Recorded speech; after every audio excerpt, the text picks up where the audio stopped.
Paul? Marguerite?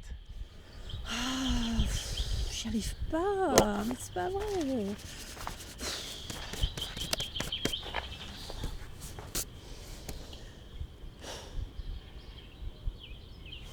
Ah, vous êtes là. J'ai toujours rêvé d'être une artiste. Pas vous? J'y arrive pas. C'est pour ça que je suis venue ici. Parce qu'ici sont venus les plus grands peintres impressionnistes. Vous vous demandez où nous sommes? À Auvers-sur-Oise. Derrière moi se trouve la maison du docteur Gachet qui a acheté ce pensionnat de jeunes filles en 1872. Auvers-sur-Oise était un foyer d'artistes, un endroit idéal pour le docteur Gachet qui était un collectionneur et un aquafortiste averti. C'était aussi un homme de réseau, un libre penseur convaincu, membre de nombreuses sociétés savantes. J'ai lu tout ça dans la brochure. C'est pour ça que je me dis qu'ici c'est l'endroit idéal pour devenir des artistes. Alors prenez vos crayons, vos feutres, vos pinceaux, au cas où vous auriez une inspiration. Et vous là? Moi? Qu'est-ce que vous faites là? Vous n'avez pas vu le panneau interdiction d'entrée? Ah non, elle. Ouais, c'est vrai, je suis bête, on est au 19e siècle. Vous êtes le docteur Gachet? Vous trouvez pas qu'elle me ressemble? Les consultations, ce n'est pas ici, c'est à Paris. Ce n'est pas pour une consultation, je viens pour la peinture. Je n'ai rien à vendre. Je ne veux rien acheter, je veux peindre. Enfin, apprendre à peindre. C'est monsieur Rochefort, votre ami, qui m'envoie. Ah. Je descends.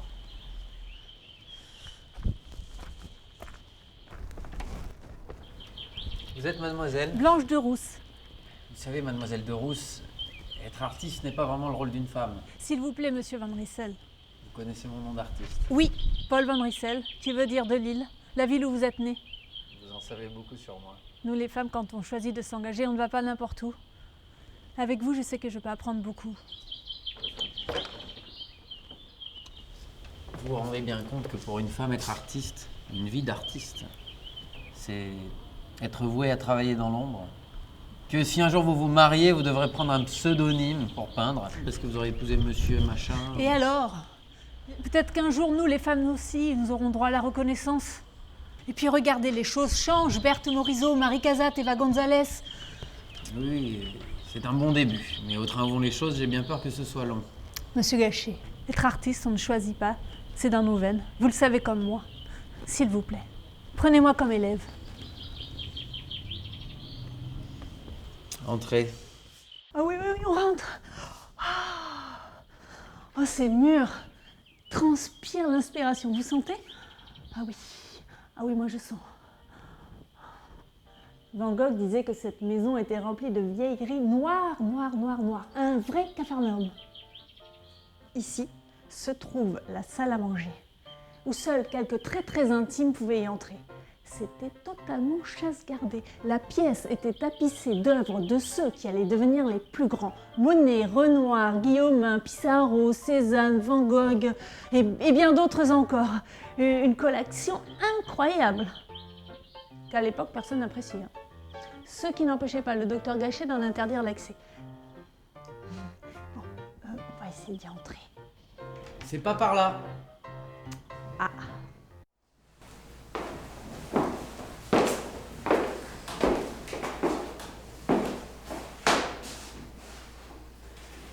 Cette cathèdre vient tout droit de l'abbaye de Mérienne.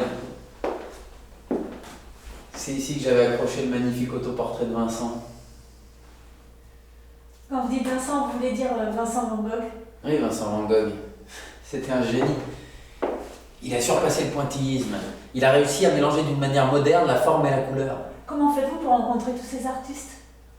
La plupart d'entre eux viennent se faire soigner dans mon cabinet à Paris, ou même ici. Et comme ils sont sans le sou, souvent ils me payent avec une toile, un dessin, ou même des places de théâtre. Tenez, c'est Pissarro, le peintre, qui avait parlé de moi à Théo, le frère de Van Gogh. Et puis les autres, je les rencontre dans les salons, dans les cafés parisiens. Vous avez bien de la chance. Les cafés, le privilège des hommes. Imaginez une femme dans un café, ça ferait un scandale. Un véritable scandale.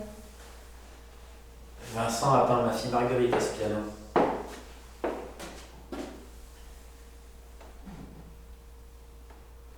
Vous faites quoi comme profession? Couturière. Bon, les laisser vos affaires ici. Madame Chevalier va s'en occuper. On va commencer la première leçon dans le jardin.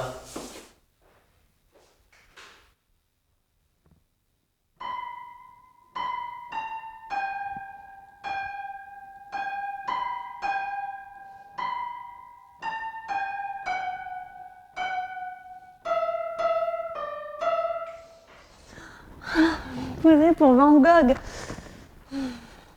Ceci n'est pas le piano original, mais il y ressemble. Mais vite, la leçon!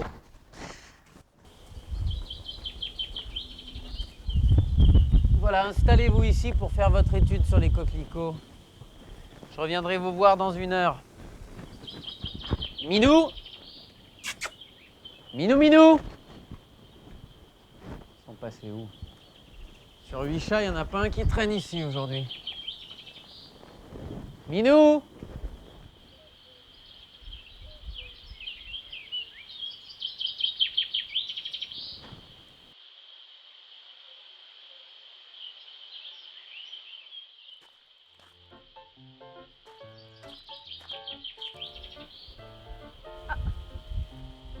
Bon, pas vraiment une leçon, hein.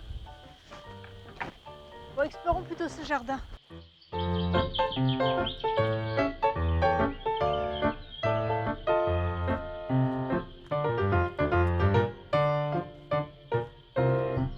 Waouh! Magnifique! Parfait pour commencer mon œuvre.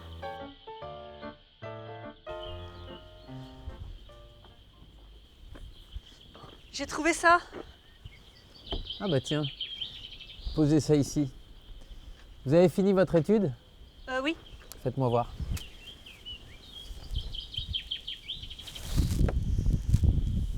C'est pas mal du tout. C'est bien, on va pouvoir passer directement à la copie. Vous faites des recherches? Oui, regardez. Là, ce sont mes préparations de phytothérapie et d'homéopathie. Grâce à ça, j'ai soigné la famille de Pissarro et même la maîtresse de Renoir. Vous avez soigné Monsieur Van Gogh? Non. Même s'il revenait du Midi où il avait des graves soucis de santé, vous savez, son oreille. Les maladies nerveuses, ça m'a toujours passionné. Vous savez, la mélancolie, c'est ma spécialité. C'était même le titre de ma thèse à l'université de médecine. Et Vincent, je lui ai dit de peindre, de peindre et toujours peindre, voilà, du matin au soir. Et il l'a fait.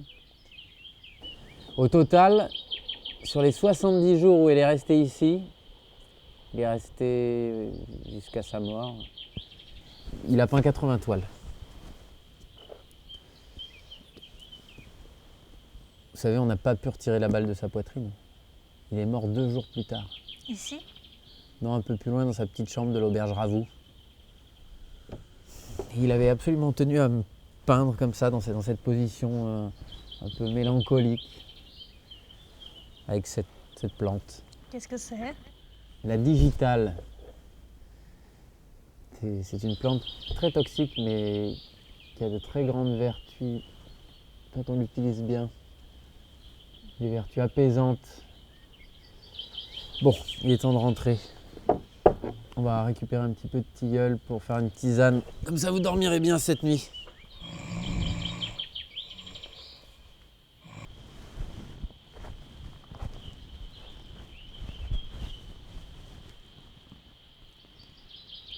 Le jardin a inspiré de toi, là, Vincent.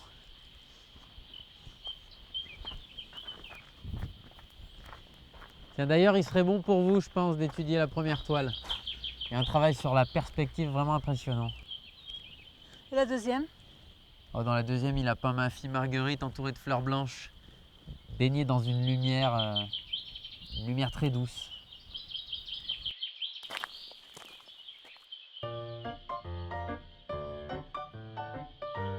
Mince. La leçon? Où est-ce qu'ils sont passés?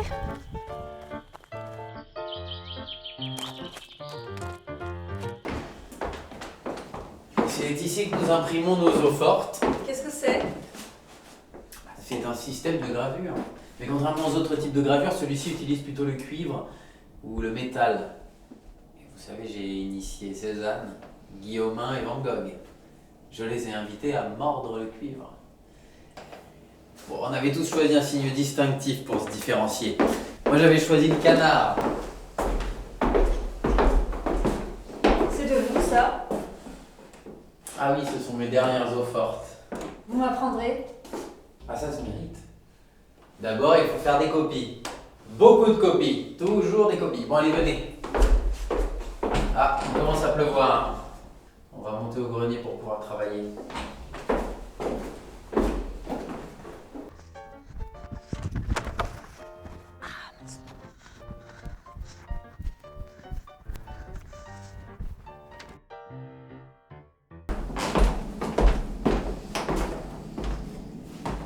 Attendez, on va prendre ces pigments.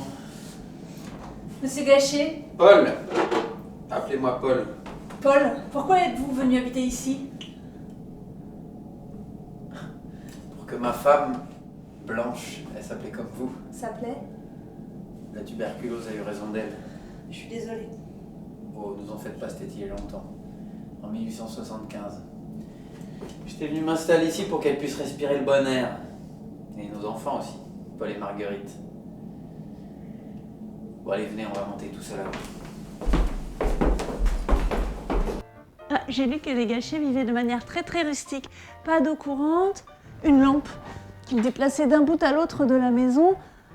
Mais bon, où est-ce qu'ils sont passés? Bon, pas là non plus. Qu'est-ce que c'est que ce truc?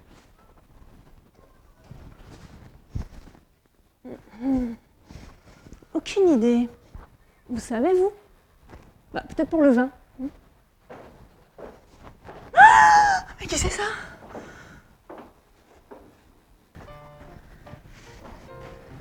Mais où est-ce qu'ils sont passés?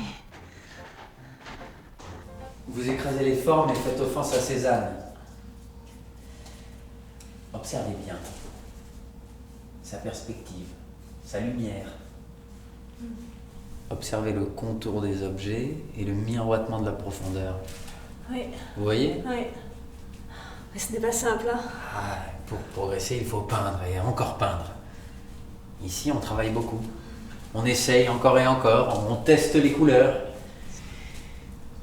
Van Gogh pouvait passer des heures à reproduire un tableau qu'il admirait. Il est vrai que Monsieur Cézanne a peint une œuvre ici? Oui, ici même. Il a reproduit un bouquet de fleurs magnifique dans un vase de Delphes. Et c'est Cézanne qui m'a fait déplacer la fenêtre du côté nord. Avant, elle était là. Pourquoi? Paul, Pour la lumière. Ah oui. pour la lumière. Il m'a convaincu qu'ici, la lumière serait beaucoup plus harmonieuse et stable pour pouvoir travailler été comme hiver. Alors faites honneur à Cézanne. Et toi, Paul, fais honneur à Van Gogh. Tu sais très bien que la forme naît du mélange des couleurs. Et il faut que tu fasses des traits assurés, sans hésitation. D'accord.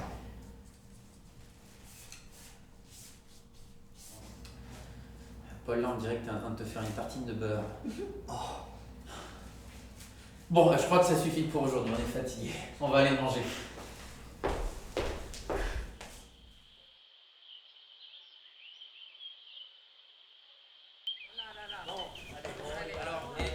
Du ravitaillement! Ah, moi, ce salon, je le trouve profondément désolant. Il n'y a rien qui ne soit pas profondément ennuyeux. Écoutez, je vous arrête tout de suite. Je trouve que le coste est plutôt original. Oui, c'est ces fleurs des champs, peintes dans une certaine douceur avec beaucoup de couleurs, non? Oui, mais rien d'audacieux. Ah, c'est vrai que, à part lui, on est toujours dans cet art très conventionnel, mariné dans son jus de conservatisme étroit et de compromis imbéciles. Tout bien peint dans les ateliers. Ah oui. Bien à l'abri de la nature. Mais oui, c'est vrai. Mais si j'ai dit que ça se peint dans les champs, dans les oliveraies, sur le visage des hommes et des femmes, c'est ce que disait Monsieur Van Gogh, n'est-ce pas, docteur? La nature. La nature. Ouh, mais la nature, mais ça fait peur, la nature. C'est flamboyant, c'est étonnant, imprévisible. Désordonné, sauvage. Oh, faut plus que je fasse ça. Nous chanterons le temps des cerises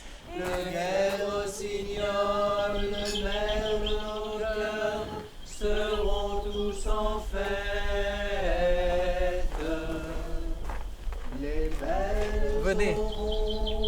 Venez trinquer au coquelicot. Je crois que je vais apprécier la vie d'artiste. Ah bon? Du soleil au cœur, quand nous chanterons, le temps des cerises sifflera bien mieux. Le merle moqueur.